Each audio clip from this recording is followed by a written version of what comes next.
C3 was eager to help us, and even whenever we weren't giving them work, they were still eager to give advice. The things that they were putting out for the changing from DMO to RFG and giving that to the industry and not charging anything for it, I thought was really cool. And that's stuff that I as a contractor appreciate. I'd recommend C3 to any contractor that's looking for a PA, especially if you're around Colorado. Great guys, man. I'm nothing but happy with the work they've done for us.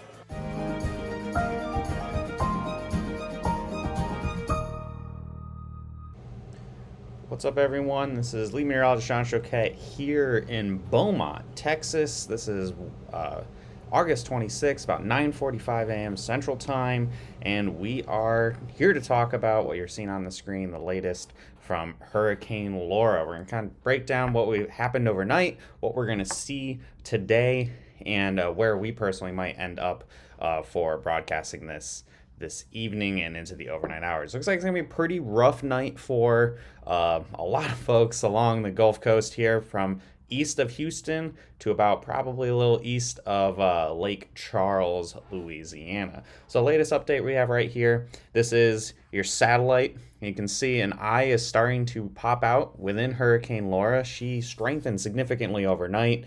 Went to bed and she was starting to get close to a Category 2, and when I woke up this morning, she is a Category 3, and expected to get up to a Category 4. That's winds at least 130 miles per hour within the eye wall, strongest part of the storm, upon landfall. So we're going to kind of break this down. I don't have any graphics or anything. We're just going to look at the models. We're going to look at the latest update. We will get an update from the National Hurricane Center in the next couple minutes while we're live here, and I do have the comments up for Facebook, at least, on my phone off to the side. So I'll try to, any questions you guys have, any concerns, if you want to know your personal, your area specifically, if you live in these areas, we can go over that with you as well. So we're going to start off here. We're going to utilize a lot of the website tropicaltidbits.com. It's a shout out to them. They have a pretty great resource. Actually, no, I'll go to, this was the 7 a.m. update from the National Hurricane Center. We see sustained winds of 115 miles an hour. That's Category 3 hurricane. And it looks like she is expected to strengthen even more to a Category 4. That's a minimum of 130 miles an hour when she makes landfall. Right now, at least as of the 7 a.m. update, we have the hurricane making landfall more or less right on the border of Texas and Louisiana. And as a major hurricane, the biggest concern with this, other than the very strong winds, is the potential for a really intense storm surge. Southern Louisiana has mostly swampland. The bayou is more or less sea level, more just the ocean. So this storm surge could go about 30 miles inland, which would impact the city of Lake Charles, along with other communities anywhere to the east of the eye. So, look on the eastern half of this cone here. We're currently in Beaumont. We're probably going to be moving pretty soon. After we do this, we're going to go drive around, try to figure out areas where we can chase this safely, of course. Elevation is our biggest concern with this. We don't want to lose our vehicles.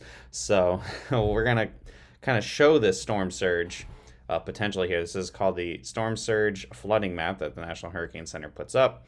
This is an experimental run. Anywhere here that you see in the red, those are areas where you could have the storm surge being 15 foot. So that's 15 feet of water, over 9 feet of water everywhere. in these red areas here. So again, right now we are in Beaumont. So as of we're expecting, the storm is expected to go to the east of Beaumont, Texas. So that would really minimize storm surge. You're going to have the wind coming off the land. So instead of the water pushing onto the coast, it's actually pushing away. So that's going to minimize storm surge in Beaumont and Port Arthur. However, that means we want to be able to get into the eye of this storm. So we're going to move to the east, which very quickly you see once you get past where they're expecting the eye to make landfall, things go down really fast. Here is the town of Orange, Texas, where it looks like almost the entirety of the town may get inundated with at least 3 foot of storm surge. So you have the storm surge, you have the heavy rain, and then you have the strong winds on top of that. That would be pretty rough. And then we go even further to the east, where I have to look kind of hard to figure out where Lake Charles is. There it is, Lake Charles over here. This could be some really bad news. Almost the entirety of the city could go under. Oh, there it is. There it is. Yeah, a lot of the city might go under in Lake Charles. So that obviously a major concern, both for obviously all the folks living in the area. This is a populated area. I know there's a mandatory evacuation. If you live in these areas and you don't feel like you could handle a hurricane safely, if you have to look up to see the ocean, you probably don't want to stay put. You want to evacuate with this. This is not going to be definitely not going to be a weak hurricane by any sense of the word. So we're going to try to reposition somewhere east of where we are right now in Beaumont. We might end up in Lake Charles. We'll have to see. We'll have to look at what the models end up putting out, where exactly she is going to go. So I'm going to continue to kind of wait here, see if we can get the 10 a.m. update. But in the meantime, we can look at what all the models have been predicting for this so far. This is, you guys have probably seen a lot of these are spaghetti models. They take all of the computer models that we use, all the forecast models you hear about, the American model, European model, whatever. They kind of put them all together, and they got a shockingly amazing agreement now. So that's really going to really bring that consensus in much more. That's going to be more or less right on the border of Louisiana and Texas. A couple of days ago, even 24 hours ago, it was looking like there was a couple models really hell-bent on making this thing make landfall in Houston, which would have been obviously devastating. Houston, it can get flooding pretty intense. And storm surge, obviously, and being the 4th biggest city in the country, intense storm surge, heavy rain, heavy winds would be absolutely devastating. It looks like now we're shifting eastward more. You're still going to see impacts in Houston and Galveston, but I do not think you're going to be seeing a direct hit from Hurricane Laura. I think areas here in Beaumont, where we are, Beaumont, Port Arthur, yes, you will see probably pretty strong winds with this. Again, probably upwards, over hurricane strength. That's 75 miles an hour. Likely see, wouldn't be shocked if we got a couple gusts upwards close to 90 around here. And then, depending on exactly where that landfall is, areas to the east of the eye, like Lake Charles, I think Lake Charles, you could see triple-digit wind gusts with this for sure, along with the very significant storm surge. So that's what we're looking at here. I think I saw somebody message me just now that they got the update, and apparently the update has up to 125 mile per hour sustained wind. So we're just under Category 4 strength. The National Hurricane Center is a little slow on getting this update, but we'll have it pop up here in just a minute. And so again, there'll be 125 miles an hour. That's 5 miles per hour under Category 4 strength. Hurricane Harvey in 2017 was making landfall as a Category 4 with 130 mile per hour winds. So Hurricane Harvey was about that. Hurricane Michael, another recent hurricane that was very intense. That was Category 5. I don't think we're going to be seeing a Category 5 at landfall here. Only a couple have happened in the history of the United States. It looks like, okay, so I'm getting messages. Again, the graphic's not updating, but it looks like it's going to be up to 145 mile per hour winds on approach. That's equivalent. So Hurricane Charlie in 2004 made landfall in Florida as a Category 4 with 145 mile per hour winds. Hurricane be stronger than Katrina at the actual approach. Katrina might be an okay, not a perfect comparison, but Katrina was much larger. It was a much stronger storm, so the storm surge was unreal. But in terms of Wind strength probably going to be stronger than Katrina, less surge than Katrina. Let's see here. Can I get other stuff? We'll look at other model data in here in a minute here. Let's reset this. There we go. Here's our 10 a.m. update. So here's the 10 a.m. update. Yeah, winds at 125 miles an hour, moving northwest 16 miles an hour, moving pretty quick for a hurricane. Typically, you see them when they get really strong like this, they're crawling along 5-10 miles an hour. So we're about 16. This should slow down a little bit on approach. And again, making landfall in the overnight hours. So that's going to be, for us, very difficult. Power is likely going to go out pretty early, probably not too long after sunset. So we're going to be in the dark. And with flooding and whatnot, we got to really figure out today where we're going to put our position and kind of stay put and ride this thing out. We'll try to go live as intermittently. Obviously, once things really go downhill, the craziest part of the storm, chances are we won't be able to go live. It'll be in the middle of the night, and we'll also likely have real struggles with cell reception. So we'll do a lot of recording. We'll have a full recap video of everything that we chase and whatnot after the fact, anticipating that we're not going to have a lot of cell service. We're going to get going here. So I think in terms of overall impact, your biggest impact cities are probably going to be Lake Charles, Louisiana. That might be where the most severe damage might end up being between storm surge and the strong winds. Then this general area, so Orange, Texas, a little east of here, right along the border, Beaumont, Port Arthur, all have seen pretty strong impacts. And then Galveston, Houston, you guys won't be seeing anywhere near the worst of this storm. Thankfully, the storm surge, I think, will be pretty minimal. And the winds, gusting to strong tropical storm force. And thankfully, this storm is moving pretty quick as well. So you're not going to see 40, 60 inches of rain like you did in Harvey. Probably, the 5 to 10 inch range is still a ton of rain. There will still be some urban flooding in Houston, but I do not think we're going to be anywhere near Harvey. This is not going to be a Hurricane Harvey situation for Houston. So breathe a little easier on that. Again, this thing's moving at a good clip. By about 7 p.m. on Thursday, it's going to be a tropical storm in Arkansas. So that will really be a bit of relief there. So let's kind of look in the discussion and see what we're going to be seeing. Up to 145 mile per hour winds on approach here when we're going to be making landfall. It's a very powerful hurricane. The National Hurricane Center is really emphasizing this. We'll likely get a nice open eye. If we can get a picture, if we can get into the eye, if it's possible, there's a lot of uninhabitable areas in here. We will get into the eye of the storm, and maybe we can see some stars. We'll see. But either way, this is a very dangerous storm. Heed your evacuation warnings if you are in the area that's highest at risk. So again, it's looking we're pretty consistently right along the border of Texas and Louisiana. If we let's just go to Google Maps, and I can just kind of show you guys. Thankfully, there isn't a ton of population. This isn't the worst case scenario in terms of the U.S. The worst case scenario would be making landfall about Jamaica Beach, and Houston would get absolutely trashed.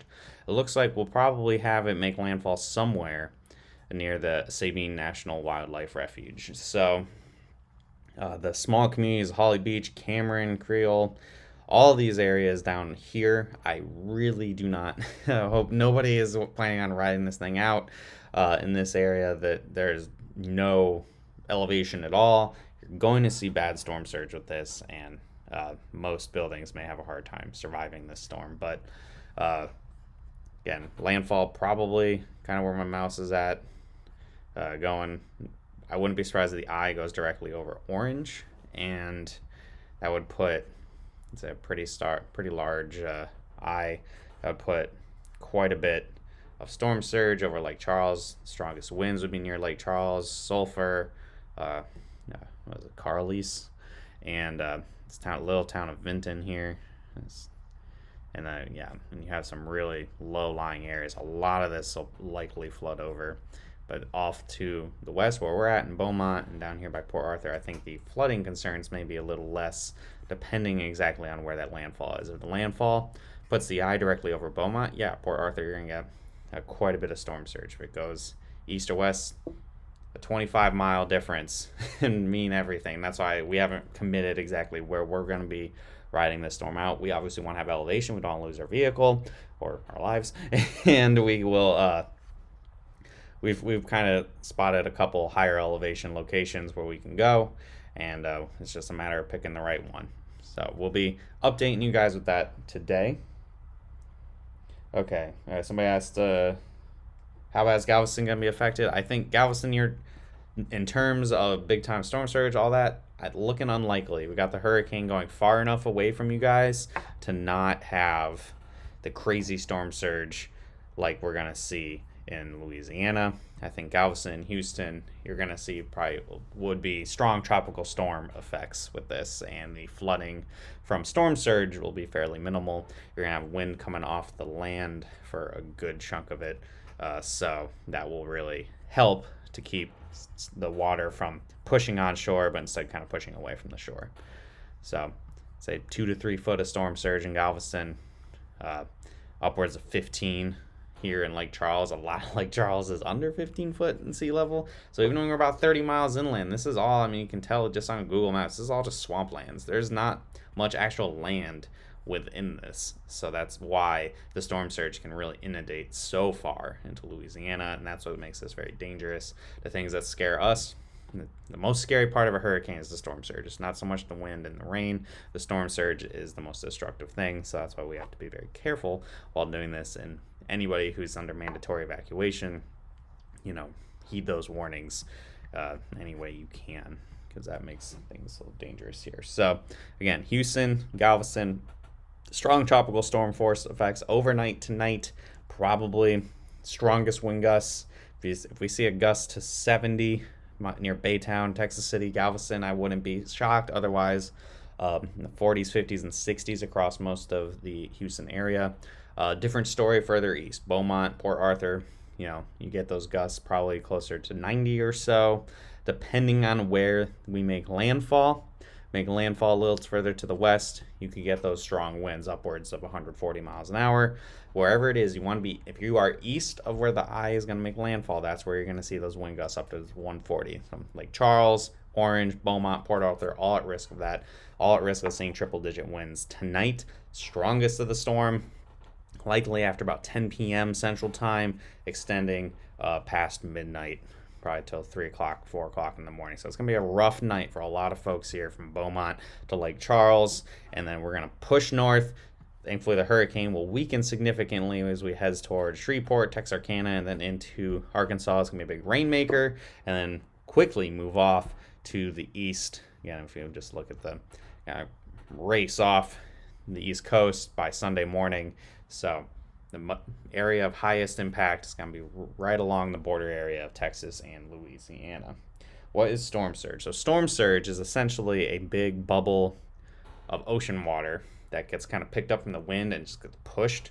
So imagine like if you had a swimming pool and you had like a big industrial fan at the end of one of the swimming pools, and you just turn it on the max, and all the wind just kind of pushes the water over time closer and closer away from the fan.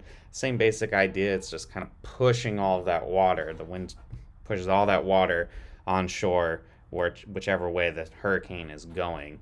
So it happens pretty fast, and it can be pretty intense, especially in areas that have very low elevation, like Louisiana and Texas, where you can go miles and miles and miles, only 1-2 foot above sea level.